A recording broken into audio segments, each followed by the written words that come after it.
it's me again. It's been a while. I hope you guys are doing okay. Today, I was trying to find a movie to watch. I'm home alone again. Lydia's here somewhere, and I kept going to the same movies when I was trying to find a movie to watch. Trying to find a movie to watch. What did I just say? I noticed I kept going to the same few movies, and they were all movies that I've seen way too many times, which I feel like is normal.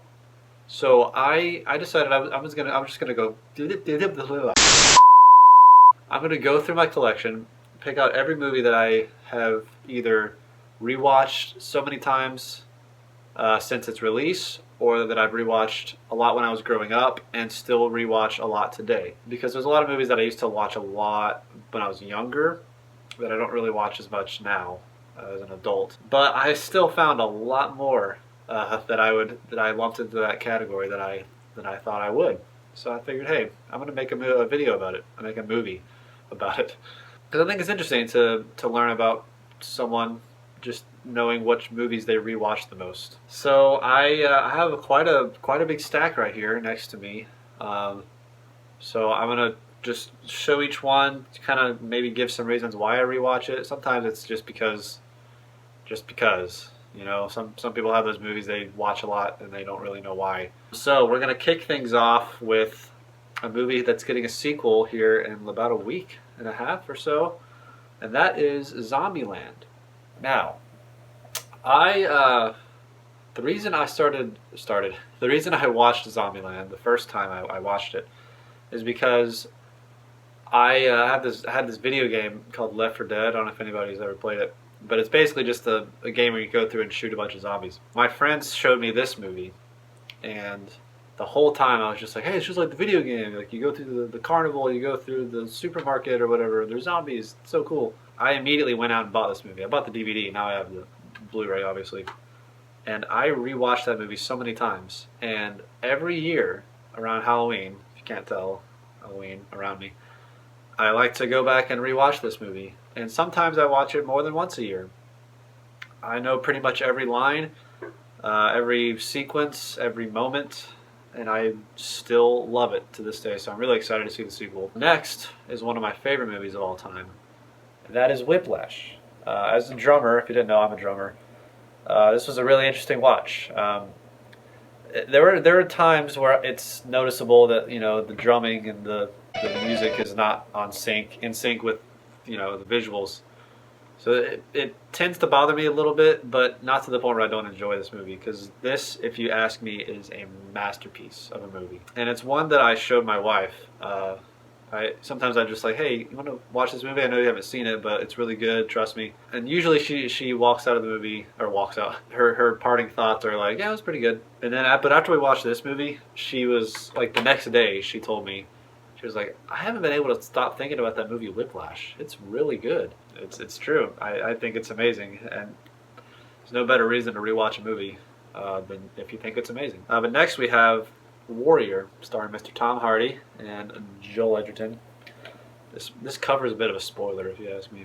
Now, I watched Warrior before I ever saw Rocky, so I'm a little biased when I say I think this movie is better than Rocky. I still love Rocky. I watched all of them except Rocky 5 because I just don't care to watch that one. This movie, every single time I watch this movie, I tear up at a few parts. And it's just one of those movies that at the end of it, it makes me feel really, really good. Because at the beginning of the movie, everyone's in a pretty rough place. And by the end of the movie, they all sort of resolve their issues. Every time I get like this emotional gut punch, and it just makes me feel so good. Of course, if a movie makes you feel good, you're gonna watch it several times, and I've seen this movie more times than I can count, probably. Speaking of feel-good movies, we got a few animated Disneys in this stack. First up is Tangled. I missed this movie in theaters, and I'm really mad that I did. I don't think anybody really expected this movie to be as good as it was. Because when it first came out, Disney had not put out a really great animated movie in a while. So when this came out and it was as good as it was a bit of a shocker. And I liked it so much that I've watched it, like, I feel like I've watched it hundreds of times. It's one of my wife's favorite movies too, so that really helps. And it's my sister-in-law's absolute favorite movie, I think. No, one of her favorite movies. That reminds me, if you guys listen to podcasts, check out That's Too Loud podcast. There's actually an episode that I'm on where we talk about movies together. And she mentioned this movie. And for good reason, because it's amazing, and it's magical, and I feel like a little kid every time I watch it, even though it came out when I was an adult. Next is another animated movie, and this one, it might be in my top 3 most rewatched movies in my collection. That is Shrek 2. I freaking love this movie. Everything about it. Everything about it. I like the first Shrek. I freaking love Shrek 2. The writing is really clever. The animation is really good, even for the time it came out in 2004, I think. There's just so much about this movie that it just builds on the first Shrek in such a perfect way. All the new characters are really interesting. The world building is really interesting. And it's just really entertaining. It makes me laugh every time. It doesn't make me cry. Officially, that is what I've said. It does not make me cry. Shrek 2, it's a masterpiece, if you ask me. I don't know why I opened the movie. Next, another music movie, because I am a musician, so I enjoy watching movies about music. Especially ones as funny as entertaining as School of Rock. I am not the biggest fan of Jack Black, but I love School of Rock. I think it is absolutely perfect for what it is. It's exactly what it should be. I don't even know if I could really explain what I mean, but if you know what I mean, thank you. It feels like a celebration of music in general. I mean, it's obviously mainly rock music, but when I first saw this movie, I was not a drummer yet. But this is one of the inspirations that I first had where I was like, I think I want to play music. And I was most drawn to the drums. So I think about a year later is when I started taking drum lessons, and now I'm a drummer. It's another kind of a feel-good movie. If you don't like School of Rock, you obviously do not have a soul. Next is Peter Pan. And not the Peter Pan you're probably thinking of. I mentioned this in my favorite movies video. It is the live-action Peter Pan. You serious? I like the original animated classic, of course, but this movie, for some reason, I saw it at the exact right time in my life or something. I watched this movie way too many times. Way too many times. Funny story. I like to watch this movie right before big life events happen. So it was the night before my wedding, our wedding. I went back to my apartment alone. It was my last night as a single man. I knew that I was getting married the next day, obviously. So the first thing I thought to do was grab this movie and put it on at about 10 o'clock at night. And I watched it and I loved it. And it's just a special movie to me in that way. And I like to rewatch it very often because it makes me feel things. Really got to choose my words better. Next, we have one of my favorite actors, possibly my favorite actor, in one of his funniest movies ever, and that is The Nice Guys. Now, this movie is very underwatched, I think. Not underrated. Everybody likes it who's seen it, but not enough people have seen this movie. And Ryan Gosling, he's an amazing dramatic actor, whatever. He was good in The Notebook, all that stuff. But this might be one of his top 3 best roles ever. He is hilarious in this movie. And Russell Crowe is really good, too. This is one of the smartest, most entertaining, most funny buddy cop movies we've had possibly this decade. And I really want more people to watch this movie because it is hilarious. It is so smart, so clever, and so smart. It's just infinitely rewatchable. Now for something a little different. Now this one is my sister-in-law, Jordan Vickers' favorite movie. Oh, I just showed it. Mean Girls. Mean Girls is way better than I thought it would be the first time I watched it. Well, the first time I watched this movie, me and a couple of my friends were in middle school. We decided to rent a manly movie, and then we, for some reason, picked out Mean Girls. And we loved this one way more than whatever other movie we got. We didn't really understand a lot of what was in it because we were pretty naive in middle school. As an adult, this movie is absolutely just spot on for what high school is kind of like, and it's mostly from a girl's perspective. But now today, watching it with my wife, we watched it at least 3 or 4 times since we've been married. It's interesting watching this with a girl who's been through high school because they have a lot more perspective, obviously, and it's a lot smarter than it has any right to be. I feel like that's not a sexist thing what I just said. But it's just like you see a movie called Mean Girls, you're expecting like, oh, it's gonna be some like cutesy little teen comedy, romance, whatever. No, this movie's like whip smart. It is really funny and really entertaining. And I don't care what you say. That's the truth. Next, one of my favorite movies of all time, my favorite animated movie of all time, and that is The Lion King. Ever since I was little, I put this VHS on repeat, put the DVD on repeat, and now I put the Blu Ray on repeat because it is absolutely perfect. I don't care what you say, it's perfect. The live action remake did not ruin this movie, but it could never have lived up to this one, and I did not really like the live action one that much. I don't have time to go into why exactly, but this movie is absolute perfection. It makes me tear up every time. Ever since I was little to an adult, I get emotional watching this. The Lion King is one of the most perfect movies I've ever seen in my life. And that's that. Now for something a little different than The Lion King. Mr. John Wick.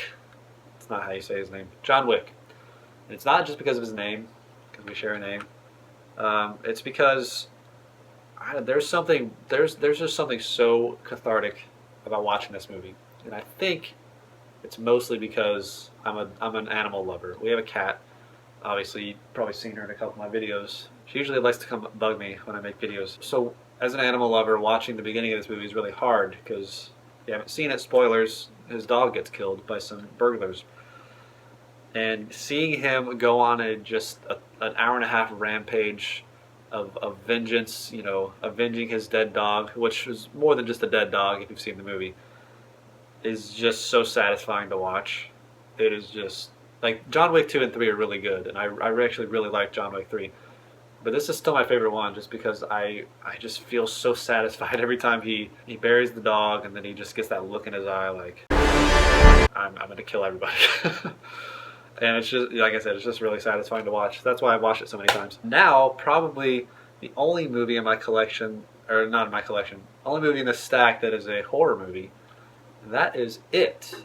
Stephen King's It, the first one, not Chapter 2. I did like Chapter 2. But this movie, I don't know why. I've never been the biggest fan of horror. I have come around, and I've actually really do like a lot of horror movies, and I kind of watch them exclusively in October, so I've been watching a lot recently. There's something about this movie. It's special. I think it's just the whole like Goonies meets Nightmare on Elm Street meets Stranger Things vibe that it has that just makes it so rewatchable. And I don't know why I'm so obsessed with Pennywise, the dancing clown, but I am. I don't know if it's a good thing, if it's something I should be concerned about.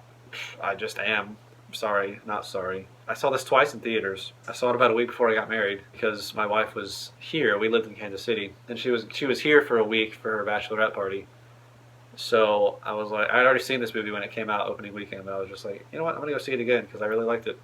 Then I bought it day one, watched it that day, watched it about like a month later, and then I watched it again, and I've seen it again and again and again, and I just keep rewatching this movie because I love it. Next, we have another Lindsay Lohan movie. One that I remember seeing in theaters, and I basically loved this movie ever since. And I was really glad that it finally got released on Blu Ray, and that is Freaky Friday. First movie I ever saw Jamie Lee Curtis in. Did not know she was famous for Halloween when I first saw this movie. Again, another just like really feel good, funny, like normally when you see like a live action movie made by Disney, you don't usually associate those with quality. There's a good few out there that are, and this is one of them. And I don't know, it's just really funny. Speaking of really funny and really rewatchable, which is basically what we've been talking about this whole video, we got Crazy Stupid Love. A little biased because Ryan Gosling is in this as well, but especially since about 4 years ago, I first watched The Office all the way through. I became a way bigger fan of Steve Carell, so seeing both of them in this movie, along with Julianne Moore, Emma Stone, Marissa Tomei, and Kevin Bacon. Really stacked cast in this. And normally when you see like an ensemble cast in a romantic comedy like this, again, you don't really associate those with quality, but this is a really good movie. A lot smarter than most movies of its kind. Again, it just makes me feel really good when I watch it. Jesse really likes it too, so it's the one that we like to watch together a lot. Another. This is the first movie about food. I don't think I've seen a movie that makes food look as good as it does in Chef. Jon Favreau's passion project. If you don't know who Jon Favreau is, you should, because he directed Elf, he directed Iron Man 1 and 2, directed the newest Lion King, even though I wasn't a big fan of it, it was still well directed. Directed the live action Jungle Book. He directed Zathura. I don't think I've seen that movie, but I heard it's good. And he's actually a pretty well-known actor. He was in Friends. He was in other things too. But this movie, I get so hungry every time I watch it. About a chef, obviously. Jon Favreau plays a chef. And I think it's just the whole story with him and his son. I don't know. It's just, I don't have a son. We're not pregnant. We don't have any kids. There's just something about seeing that story and that arc with him and his son that just makes you feel all the warm fuzzies. When you see a father-son dynamic that works on screen, it makes you feel good. And like I keep saying, if it makes you feel good, you like to rewatch it. And this next one is another one of my favorites of all time, and that is 50-50. There are a lot of these movies that I get emotional watching every time. This movie, I actually shed tears pretty much every time I watch it. It is so hilarious, and at the same time, so emotional, and it actually rides that balance really well. You wouldn't think a comedy, drama, romantic, whatever about cancer would be a good fit. You wouldn't associate all those things necessarily together. It's a masterpiece. I actually think it is a masterpiece of like a comedy drama, a dramedy, if you will. Seth Rogen hasn't been better in a movie, I don't think. Joseph Gordon-Levitt hasn't been better in a movie. And actually, Bryce Dallas Howard hasn't been better in a movie. I know she plays like the scumbag girlfriend. I watch this movie at least once or twice a year. It's one of those movies that makes you really appreciate life. You're looking at this perspective of a guy who just found out he has cancer, and he kind of, how he deals with that. I don't know. This movie is just really, really special. These last 5 are all Marvel movies. I could have put a lot more on here, but these are the ones I feel like I've watched like the most out of all of them. We've already seen Far From Home, 1, 2, 3 times. We saw it twice in theaters. Once we just got the Blu Ray. Probably watch it again like in a month, I don't know. First, the oldest one is Captain America: The Winter Soldier. This was my #1 Marvel movie for many, many years, and it's still in my top 5, I think. Before this movie came out, we had like Iron Man 2, Thor, Captain America, Avengers, Iron Man 3, Thor 2. Of those, we had like the only great movies out of those are Iron Man, the Avengers, maybe Captain America, the first Avenger. That movie gets better every time I watch it. But this was the first one where I was actually like, wow. Like I was actually wowed by it. I was pretty wowed by the Avengers as well, but I mean, it's the Avengers. Everybody's in the movie and it worked. It was really special when it came out. But then seeing another like more contained story like Captain America: The Winter Soldier be as good as it was, I mean, everybody was surprised. Everyone's made the comparisons to like the Jason Bourne movies or a lot of other like political thrillers. Because it's like a political thriller that's also a superhero movie. The action sequences are amazing. The humor is really good and used sparingly, I think. And it really made Captain America a lot more badass, if you ask me. Hey, you said that! And then next we have the next Captain America movie, which is Captain America: Civil War. There's very few movies that I've seen more than twice in theaters, and this is one of them. And I did not get sick of it at all.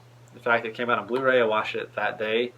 I watched it like at least 2 or 3 other times that year, and I feel like we watched this at least once or twice a year, like a lot of these other movies. And it's just because it works. It's a great superhero movie. They made the Civil War storyline actually make sense in the MCU without having to have all these other superheroes involved. And of course, this movie brought us Tom Holland's Spider-Man, which, as much as I love the Sam Raimi trilogy, Tom Holland is still the best Spider-Man we've had. Sorry, Toby. Sorry, Andrew. Tom Holland's the best. and this whole movie is just amazing. Next, we have, like I said, what Winter Soldier did for Captain America, Thor Ragnarok did for Thor. Thor Ragnarok is just from start to finish, non-stop fun, action, and more fun and action. Like it just never stops. It is infinitely entertaining and rewatchable. It's one of those movies I've liked more every time I've watched it. The first time I saw it, I was like, this is pretty good. Saw it again, I was like, that was really good. And every time I've watched it, I'm just like, this movie's awesome. And you know what? I'm okay with it being a straight up comedy at some points. I know a lot of people say like, well, the comedy, you compromise the drama, blah, blah, blah. No, I don't agree with that. But to each his own. I think this is exactly what Thor needed. Because ever since this movie, Thor, like with Winter Soldier for Captain America, Thor bumped up quite a few notches for people, and he's actually become maybe my favorite Avenger. Him and Spider-Man they're very close. The next two probably could have predicted. First we have Infinity War, and of course, Endgame. These two movies mean so much to me. First I'll tell you about Infinity War. Obviously it was even more of a huge deal than the first Avengers, because this had all the OG Avengers, Avengers. But then you had all the Guardians.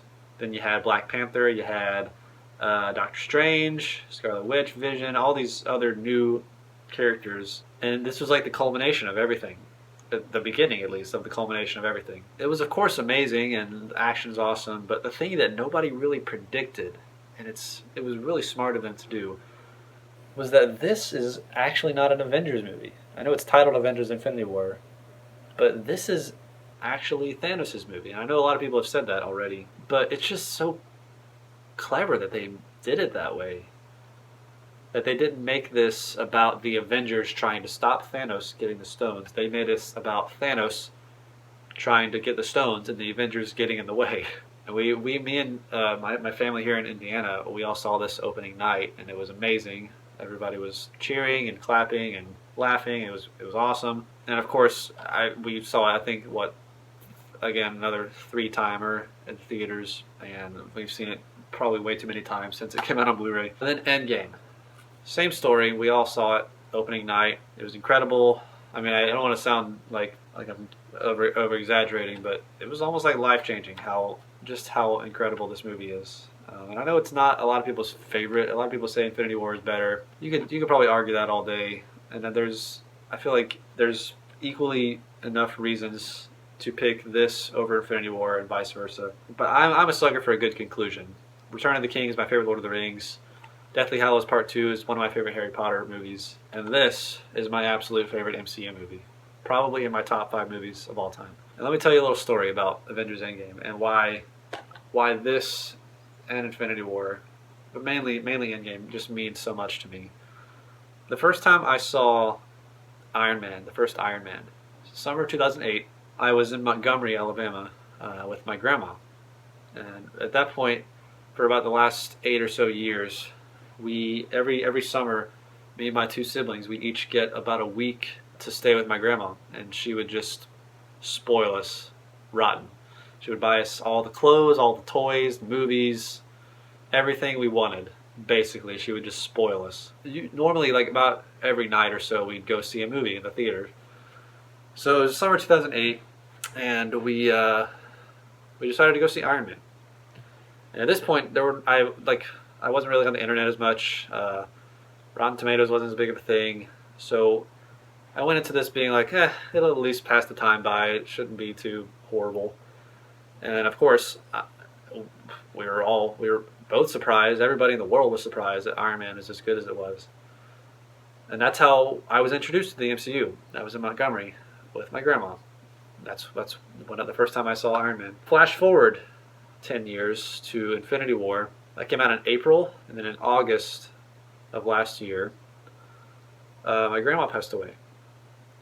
And of course it was sad, and we were all, grieving in our own ways.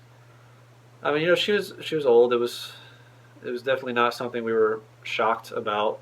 She'd been in a nursing home for a while, and so when I got the call from my mom, I wasn't I wasn't super shocked, but of course it was really sad to hear. And I haven't had to really deal with loss of close friends or family members really ever in my life. Like, I've had people I'd known who had to deal with that. So it was definitely something I had been dealing with in my own way since it happened. Um, so flash forward about a year to this past April when Endgame came out. I I was at work, getting excited to go see it, and I couldn't help but think about my grandma and about how the first MCU movie I saw was Iron Man with her in that summer of 2008, and now I'm about to watch Endgame, which is the culmination of all these movies. And I couldn't stop thinking about it. So we're in the theater, the movie's about to start, the lights go down after all the previews, and the movie's about to begin, and everybody's really excited. And I don't normally do stuff like this, but I just kind of like looked up to heaven, and I was like, you know what, Mima, this one's for you. I'm gonna watch this movie for you and me. So the next 3 hours ensued. My mind was blown. Laughing, cheering, all this stuff was going on. And then something happened that I did not expect. And I'm not talking necessarily about the death of Tony Stark. We knew something like this was going to happen in this movie, whether it was Tony Stark or Steve Rogers, whoever. So, Tony snaps, gets rid of all the bad guys, and then he is dying. This is what I didn't expect. When in those moments when he was about to die, and everyone was crying over him, Peter, saying, "We won, Mr. Stark." Pepper's like, "You can rest now." All I could see on the screen was my grandma. And when Tony Stark finally died, you see that light, the arc reactor light, go out. It was like watching my grandma die, and not in like a morbid way. It was like finally coming to terms with it and finally accepting it. You know what I mean? Like that part of my life, all those summers I spent with her, all those memories we made. That part of my life is gone. She's gone. She's not here anymore. And it was like saying goodbye. Finally, I didn't realize I hadn't, but in that moment I realized, wow, I hadn't really even accepted and fully realized that she's gone. So the whole theater's tearing up, and you can hear all the sniffles, but I just let it out, tears flowing down my face, probably ugly crying. Probably nobody could tell it was dark in the theater. And I have not cried that hard at a movie ever. And it wasn't even necessarily the movie. Yes, it was sad that Tony Stark died, but it was like this whole culmination of things, remembering the summer I saw Iron Man, remembering her death, and then seeing this, and it all kind of tying in together. And it just made the movie even that much more special and amazing than it already is. And that's why Avengers Endgame is special to me, and it's my favorite MCU movie and one of my favorite movies of all time, and one of my most rewatched movies of all time. So there you have it. I know you probably didn't expect to hear me, give an emotional story about my life, but there you go. And if you guys have a story like that about a movie, whether it's Endgame or another one, feel free to share it in the comments if you really want to. Also, give me some of your most rewatched movies. I'm interested to see what those might be. If they're the same as mine, if they're way different, if you think my list is stupid and yours is better, whatever. Anyway, thank you guys for watching. Don't forget to like and subscribe, and I will see you guys in the next video. Goodbye.